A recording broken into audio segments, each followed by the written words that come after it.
And in response, there's been a whole lot of discussion and no shortage of hand-wringing about what's to be done next. Who should be believed? Who should be fired? Who should step down? It is, my friends, unnecessary discussion.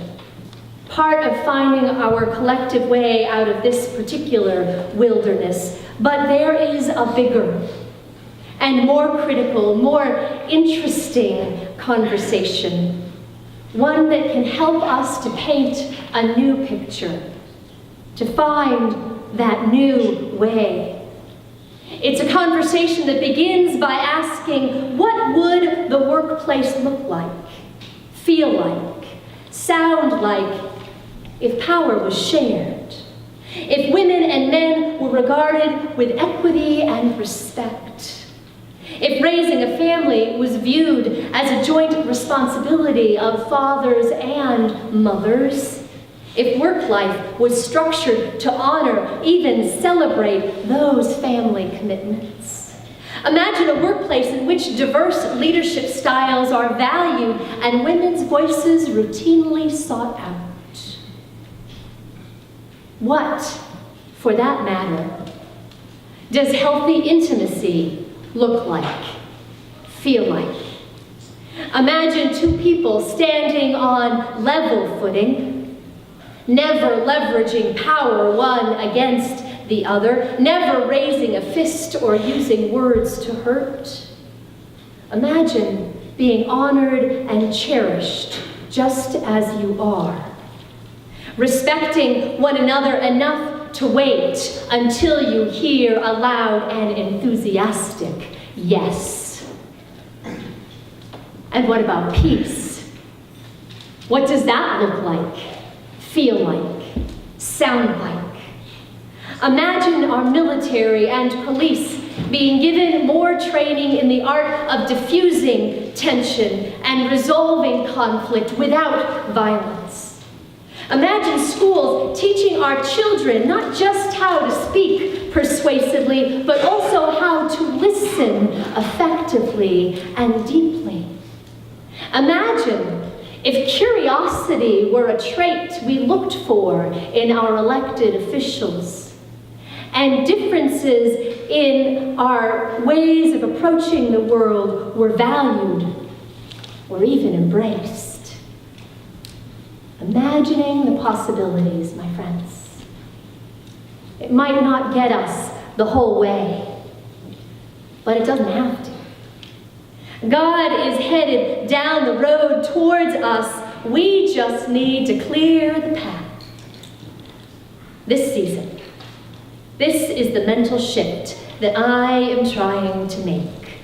With the help of John the Baptist, and Isaiah and Zechariah, with the help of Mother Mary and Elizabeth and all those angels and the Magi, in fact, with nearly everyone we hear from in Advent, all the players in this vast drama who have chosen to speak with confidence about things that are yet unfolding, even while they are still around the corner, just out of view.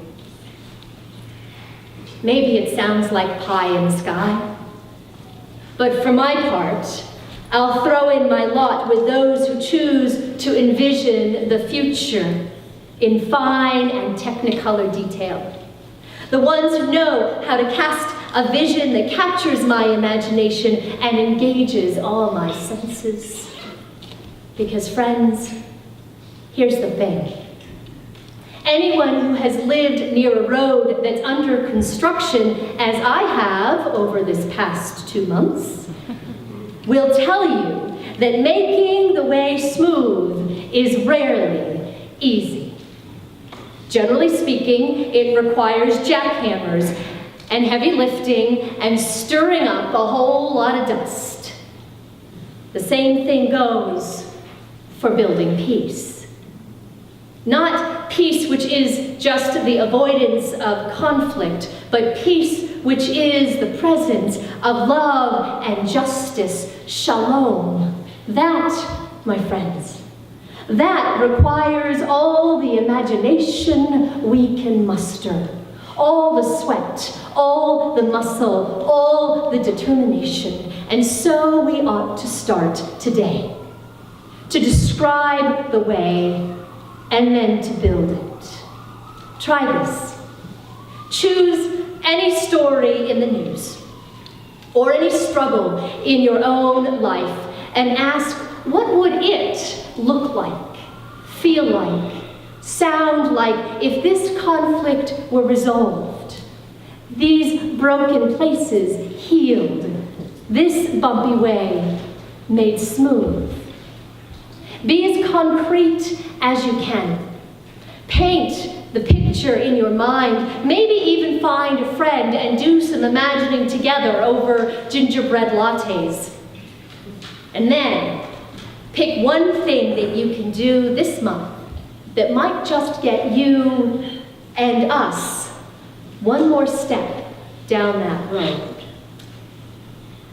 Friends, maybe the wilderness isn't done with us yet, but neither is God done with the wilderness. She's got big plans for a major overhaul. Isaiah said so. So did John and Zechariah and so many others. I'm the one who needs to be reminded every Advent. I need to hear the vision spoken boldly, vividly, again and again. Yes, there is good news. Glad tidings for all people. The Holy One is coming. So join me as together we make a way. Thanks be to God. Amen.